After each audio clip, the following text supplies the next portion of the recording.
네, 저희가 전해드린 것처럼 미국이 이란 핵시설을 직접 타격하면서 중동 분쟁에 직접 개입했습니다. 트럼프 대통령은 잠시 후 백악관에서 대국민 연설을 하는데요. 네, 중동 지역의 안보 불안감이 높아진 상황에서 앞으로의 국제 정세가 어떻게 전개될지 백승훈 한국외대 중동연구소 전임연구원 연결해서 이야기 나눠보겠습니다. 나와 계십니까? 네, 안녕하십니까. 예, 안녕하십니까.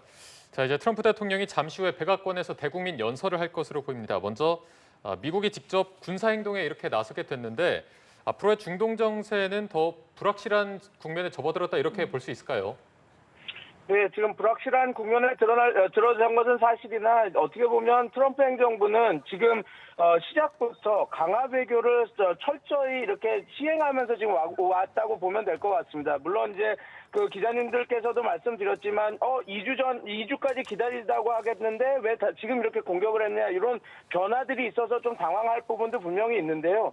이게 강화 외교의 핵심입니다. 강화 외교는 자기네들이 강압을 피강압국에 올려가면서 상대방의 쓸 수 있는 카드를 낮추는 것이거든요. 그리고 상대방의 쓸 수 있는 카드가 낮아지면 낮아질수록 강압은 올라갑니다. 그래서 우리가 복기해 보면 이 강압 외교가 소위 말해서 이스라엘이 군사 공격을 시작한 6월 13일부터 시작됐는데 이제 이렇게 말합니다. 6월 13일 날 공격을 당했을 때 봐라, 더 심한 공격이 갈 수 있다. 그러니 빨리 핵 프로그램을 포기하고 우리의 안을 받아라라고 얘기를 했다가 지나가니 우리가 다 아는 것처럼 이제 완벽한 황복을 해라, 카메네이 이렇게 하고 약간 소위 말해서 그 텀이 바뀌었습니다. 근데 지금 이게 볼 때 2주 지금 공격하기 전 2주 나름 소위 기간을 줬는데 이게 보통 강화 외교 텀에서 보면 4가지 스테이지가 있는데 하나는 관망, 둘째는 점진적 강압, 세 번째는 암묵적 최후 통첩,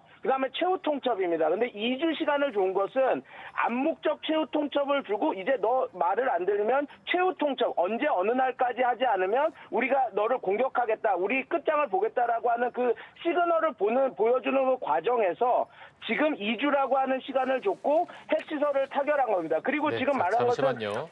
잠시만요. 지금 백악관에서 도널드 트럼프 미국 대통령이 예고했던 대로 이번 군사작전에 대한 대국민 연설을 할 것으로 보입니다. 현장 연결해서 함께 보시도록 하겠습니다. The U.S. military carried out massive precision strikes on the 3 key nuclear facilities in the Iranian regime, Fordow, Natanz, and Esfahan. Everybody heard those names for years as they built this horribly destructive enterprise. Our objective was the destruction of Iran's nuclear enrichment capacity and a stop to the nuclear threat posed by the world's #1 state sponsor of terror. Tonight, I can report to the world that the strikes were a spectacular military success. Iran's key nuclear enrichment facilities have been completely and totally obliterated. Iran, the bully of the Middle East, must now make peace. If they do not, future attacks will be far greater and a lot easier. For 40 years, Iran has been saying death to America, death to Israel. They have been killing our people, blowing off their arms, blowing off their legs with roadside bombs. That was their specialty. We lost over 1,000 people, and hundreds of thousands throughout the Middle East and around the world have died as a direct result of their hate. In particular, so many were killed by their general, Qasem Soleimani. I decided a long time ago that I would not let this happen. It will not continue. I want to thank and congratulate Prime Minister Bibi Netanyahu. We worked as a team like perhaps no team has ever worked before. And we've gone a long way to erasing this horrible threat to Israel. I want to thank the Israeli military for the wonderful job they've done. And most importantly, I want to congratulate the great American patriots who flew those magnificent machines tonight, and all of the United States military on an operation the likes of which the world has not seen in many, many decades. Hopefully, we will no longer need their services in this capacity. I hope that's so. I also want to congratulate the chairman of the Joint Chiefs of Staff, General Dan Raisin Kane, spectacular general, and all of the brilliant military minds involved in this attack. With all of that being said, this cannot continue. There will be either peace or there will be tragedy for Iran far greater than we have witnessed over the last 8 days. Remember, there are many targets left. Tonight's was the most difficult of them all, by far, and perhaps the most lethal. But if peace does not come quickly, we will go after those other targets with precision, speed, and skill. Most of them can be taken out in a matter of minutes. There's no military in the world that could have done what we did tonight, not even close. There has never been a military that could do what took place just a little while ago. Tomorrow, General Kane, Secretary of Defense, Pete Hegseth will have a press conference at 8 a.m. at the Pentagon. And I want to just thank everybody, and in particular, God. I want to just say we love you, God, and we love our great military. Protect them. God bless the Middle East. God bless Israel, and God bless America. Thank you very much. Thank you.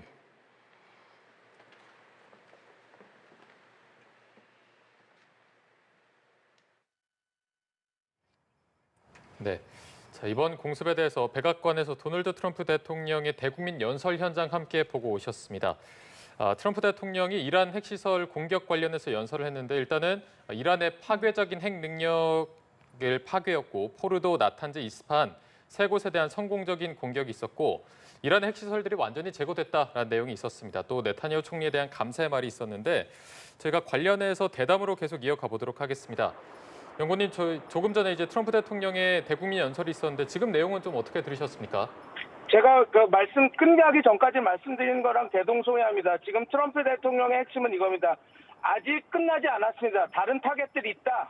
너네들 지금 쓸 수 있는 바게닝 카드들 다 우리가 작살냈다. 그렇기 때문에 이제 너는 이제 여기서 그만두고 우리의 텀을 받을 것인지 아니면 너 비극적인 일들을 받아들일 것인지 결정해라라고 하는 얘기를 던진 겁니다. 그래서 이게 아까 말씀드린 거랑 정확히 일치합니다. 이게 강압 외교입니다. 강압을 하면서 전쟁은 억제하고 그 대신 상대방이 갖고 있는 유일한 그 카드들을 다 억제시켜서 마지막 순간에 자기한테 가장 유리한 딜로서 그 딜을 마감하는 것이 강압 외교의 핵심이거든요. 지금 트럼프 행정부가 성공적으로 했고 이란이 지금 자기네들이 그 협상 카드로 쓸 수 있는 세 가지 이스파한, 나탄즈, 포르도에 있는 핵시설에 관련한 왜냐하면 여태까지 이란이 거기에 핵시설에 대한 핵 능력을 조금 줄이는 딜을 주면서 여태까지 협상을 맞춰왔거든요. 근데 이제 트럼프는 경고를 하는 겁니다. 트럼프 대통령은 네가 갖고 있는 최고의 그 협상 카드는 우리가 다 부셨다. 이제 어떻게 할 건지 선택은 너한테 있다. 결정해라. 이렇게 던지고 2주를 이제 흘러가겠죠. 이제 아마 공은 이란한테 던져졌습니다. 이란이 어떻게 공격을 하는지 또 2주 동안 이란이 어떤 담화를 하는지에 따라서 미국의 다음 움직임도 결정이 되겠죠. 좀 가슴 아픈 상황입니다. 왜냐하면 이란은 지금 쓸 수 있는 카드들이 많이 없어지고 지금 우리가 그 리더의 한 명의 선택에 우리가 관심을 두고 지켜봐야 되는 조금 뭐라 그럴까요? 이제 그 분석의 영역이라기보다는 판단의 영역으로 결단의 영역으로 넘어가고 있는 상황이라고 보시면 될 것 같습니다. 네, 이란은 이제 결단의 영역으로 넘어왔다라고 하셨는데 지금 하메네이 최고 지도자가 자신의 암살될 경우를 대비를 해서 후계자 후보 3명을 또 지명하기도 했잖아요. 지금 이란 앞에는 어떤 선택지만 남아있다고 봐야 되는 겁니까? 이제 미국이 이야기한 완전 항복을 받아들이는 거 외에는 결사항쟁이 되겠죠. 근데 이제 미국 쪽에서도 이건 알아줘야 될 필요가 있습니다. 이란이 결제항쟁을 나설 때 계속해서 이런 식으로 군사적 시설을 타격하는 것만으로는 확실한 정권 교체를 이루기 쉽지 않거든요. 결국은 지상군 파견이나 아니면 이스라엘의 지상군 파견인데 우리가 다 주지 않은 것처럼 이란에 대한 지상군 파견과 군사작전은 쉽지 않은 상황입니다. 네. 그래서 지금 이 내부에서도 야 우리가 이라크, 아프가니스탄에서 했던 일을 보지 않았느냐. 우리가 지상군 파견을 했지만 결국은 세월이 지나서 우리가 실패하지 않았느냐 해서 지금 내부 갈등도 있는 상황인데 과연 그 트럼프 행정부가 어느 정도까지 이것을 억압하고 계속 정책을 위반할 수 있을지는 우리가 조금 더 지켜봐야 됩니다. 근데 가장 그 국제사회 입장에서 대한민국 상에서 가장 그 피해 없이 이렇게 끝낼 수 있는 방법은 지금 이란이 모든 협상 카드를 이룬 지금 상황에서 트럼프 행정부가 조금 카메네이의 면을 세울 수 있는, 뭐 지금 상황에서는 면을 세울 수 있는 협상안이 뭐가 있나 싶긴 하지만 해서 어느 정도 협상이 마무리되는 게 가장 좋은데, 지금은 어찌됐건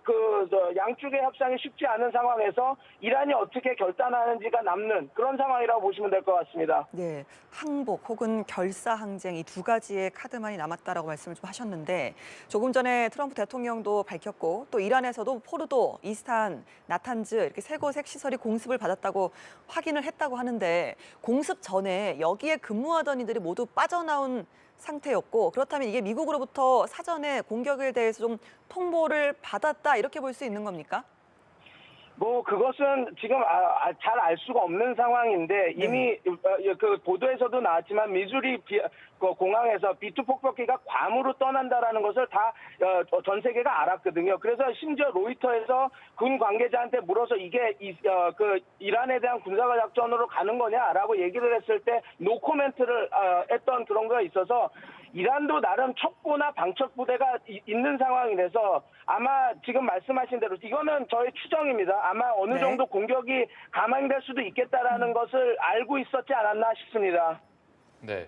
자, 미국이 이란 포르도 핵시설 공격에 벙커버스터 6개를 투하했고 또 시설 일부분이 피격된 사실을 확인했다는 보도가 나오고 있습니다.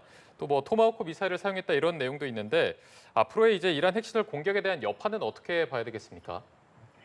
일단 핵 유출이 됐나, 방사능 유출이 어떻게 됐나 그 수준에 따라 달라지겠죠. 이게 지금 제가 좀 우려하는 부분은 그 제네바 협약에서도 4차 제네바 협약 47조에 보면 핵시설에 대한 공격은 아무리 자위권 발동이라도 금지된 상황입니다.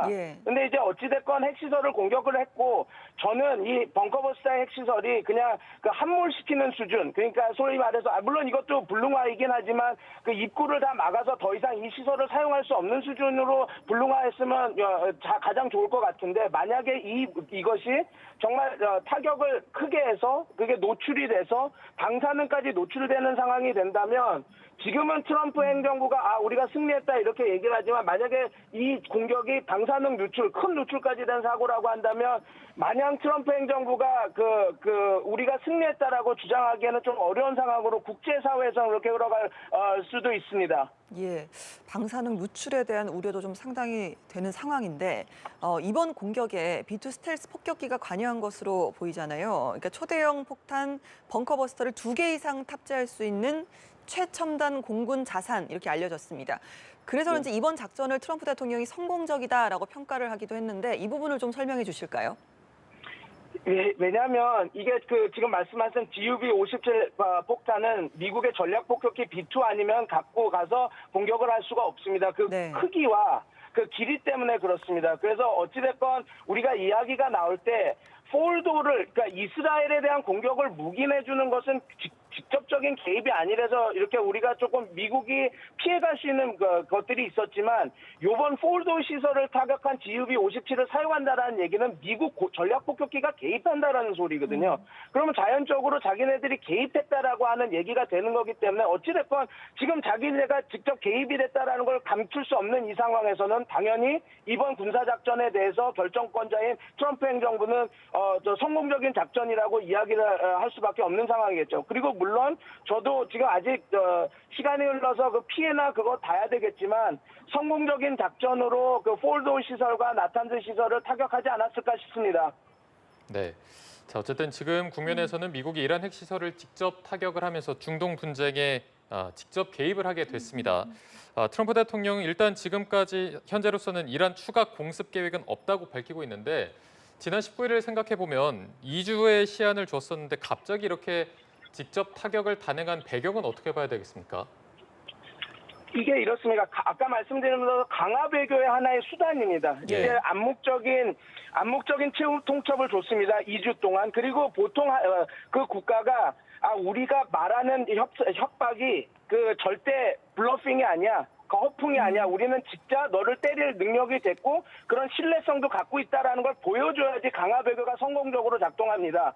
그래서 그걸 보여주는 하나의 계기였다고 보시면 될 것 같고 또 하나 더 우리가 지켜봐야 될 것은 강화 외교가 진행되는 그 과정에서는 상대방이 쓸 수 있는 강화 협상력을 낮추는 것도 같이 돌아가거든요.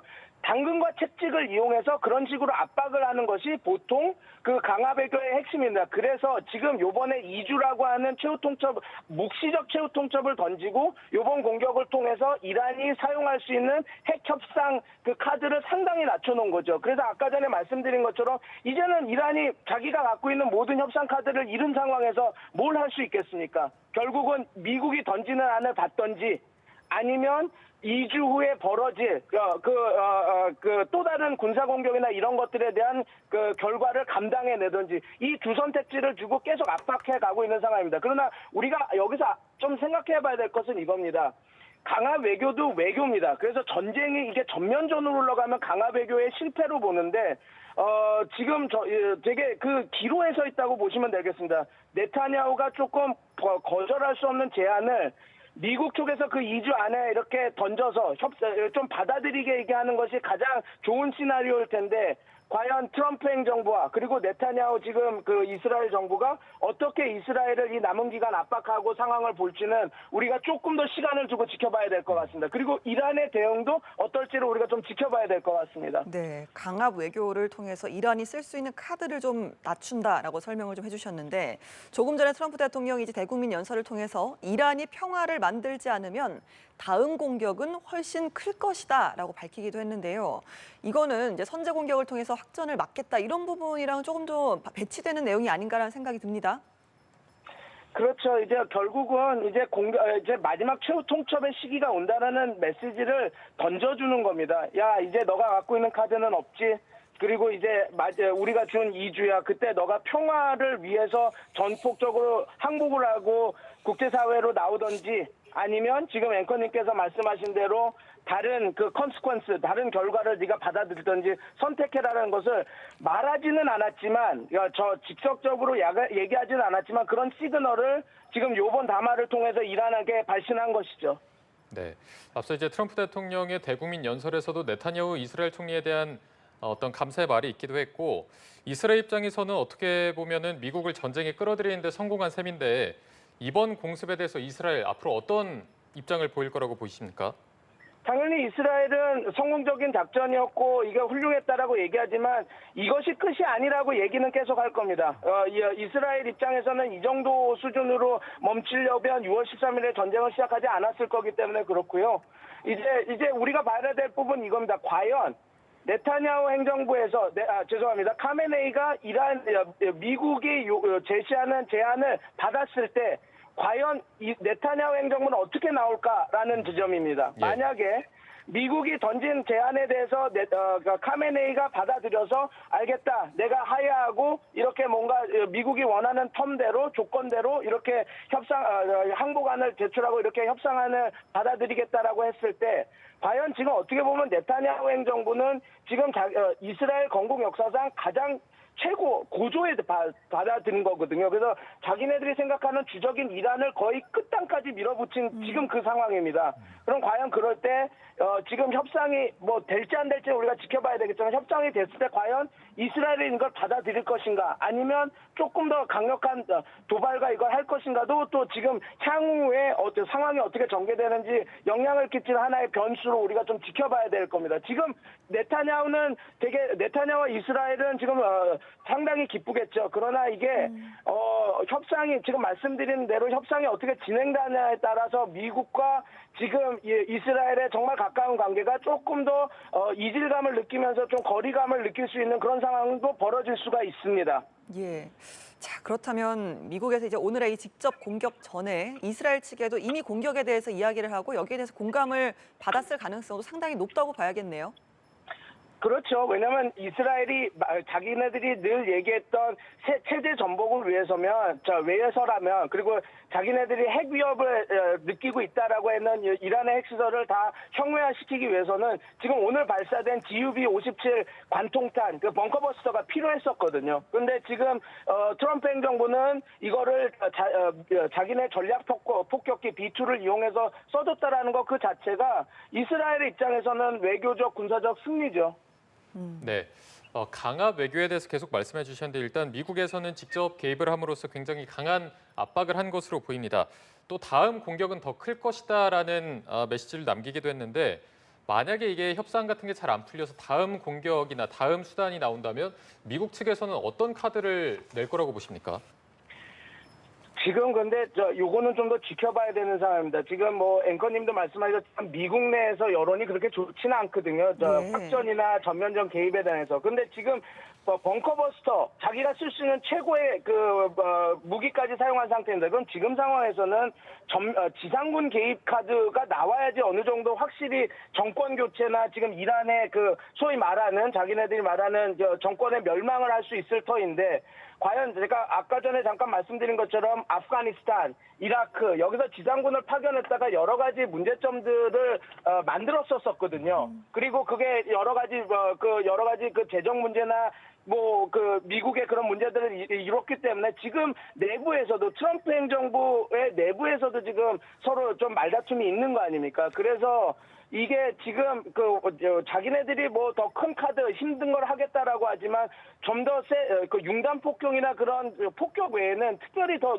수위를 올릴 수 있는 카드가 미국도 그렇게는 없는 상황입니다. 그렇기 때문에 지금 저희가 지금 2주를 어떻게 트럼프 행정부가 협상을 진행할지, 이란은 어떤 식으로 대응을 할지 이런 것들을 좀 지켜봐야 됩니다. 그걸 보고 미국이 진짜 전면전, 지상군 파견까지 할 것인지 아닌지를 좀 봐야 되는데 제가 볼 때는 아직까지 트럼프 행정부에서 지상군 파견까지는 생각하고 있지 않는 것으로 보입니다. 예, 미국에서는 오늘의 공격이 최고의 카드이고 지상군 개입 등과 같은 추가 카드는 일단 트럼프 행정부를 비롯해서 미국 내부에서 반발이 나오는 상황이기 때문에 좀 더 지켜봐야 된다라는 게 이제 연구원님 말씀이신데 그렇다면 이란 내부에서는 정권 교체 움직임이 나올 가능성 이건 좀 얼마나 봐야겠습니까? 이란 내에서는 지금 이란은 되게 깜짝 놀라요. 저도 이제 연락을 취하고 하겠지만 이란 지금 테헤란은 거의 유령 도시처럼 되어 있는 상황입니다. 네. 그러니까 테헤란에 있는 시민들도 다 거의 추산으로 한 600만 정도가 지금 카스피해 쪽이나 전쟁이 잘 일어나지 않는 지역에 지금 가 있다고 피신 가 있다고 얘기가 나오거든요. 그러면 이렇게 보시면 되는 것 같습니다. 죄송합니다. 카메네이 정권이 협상을 통해서 정권 교체가 안 되고 돌아온다 한들 거기에 아마 최고의 그들에게 입장에서는 수겠죠.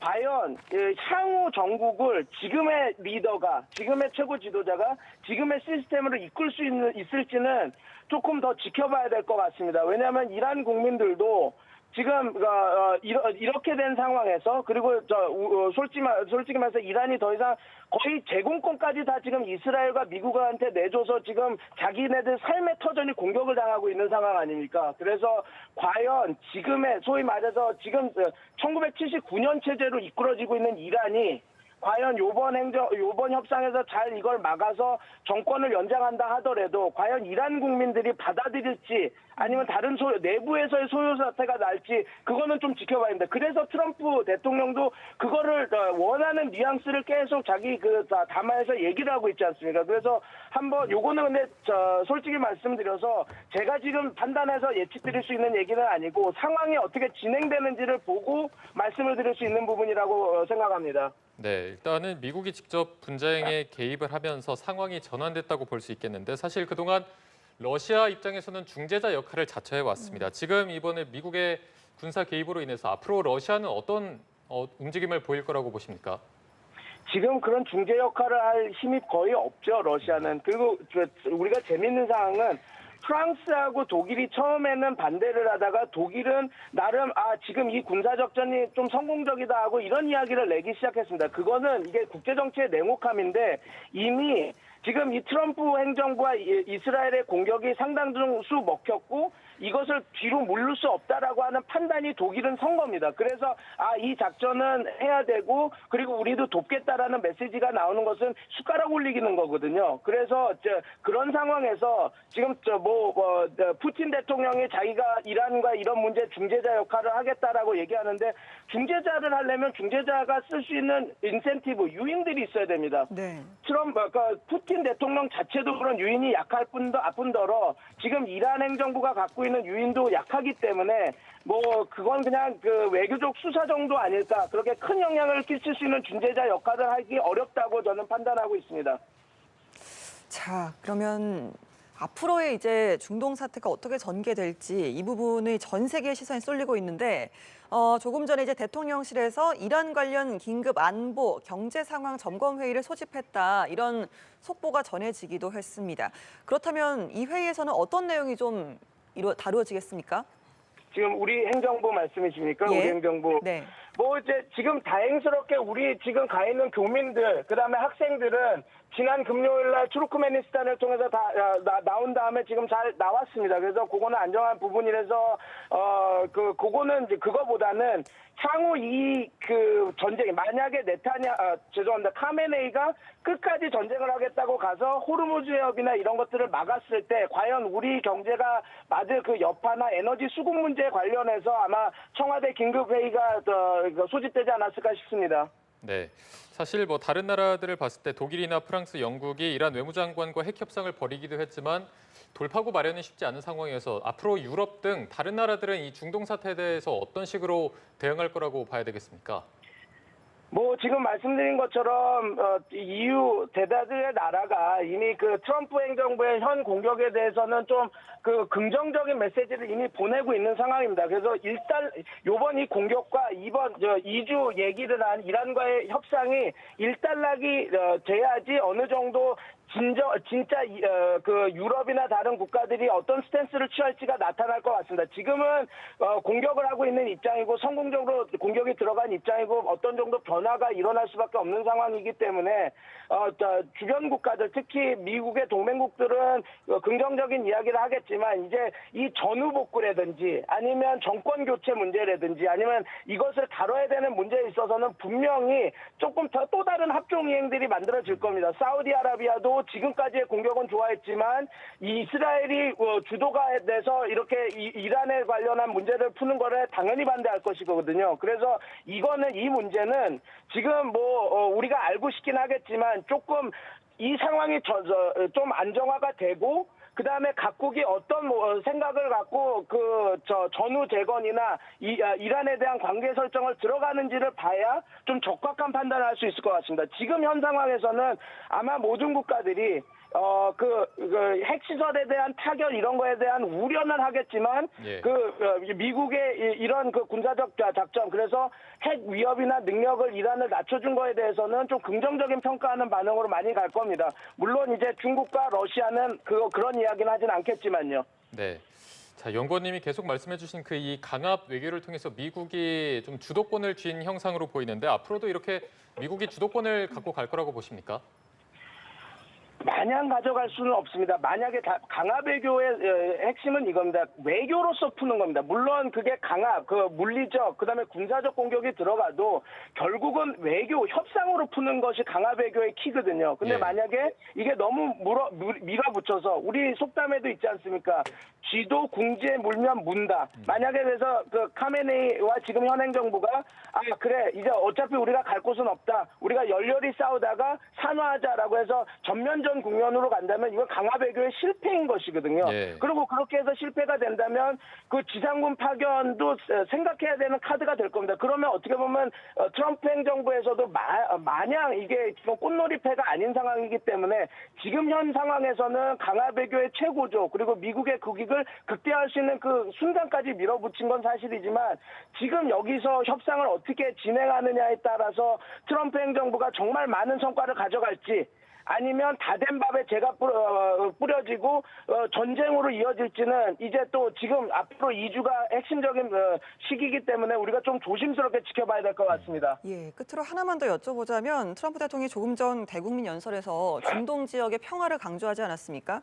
지금 뭐 다른 중동 지역에 있는 뭐 헤즈볼라나 예멘 후티 반군처럼 친이란 무장 세력들도 상당히 좀 이번 상황을 주의 깊게 지켜보고 있을 것으로 보이는데 앞으로 좀 이들에 대한 트럼프 대통령의 글쎄요 반응 어떻게 좀 살펴봐야겠습니까?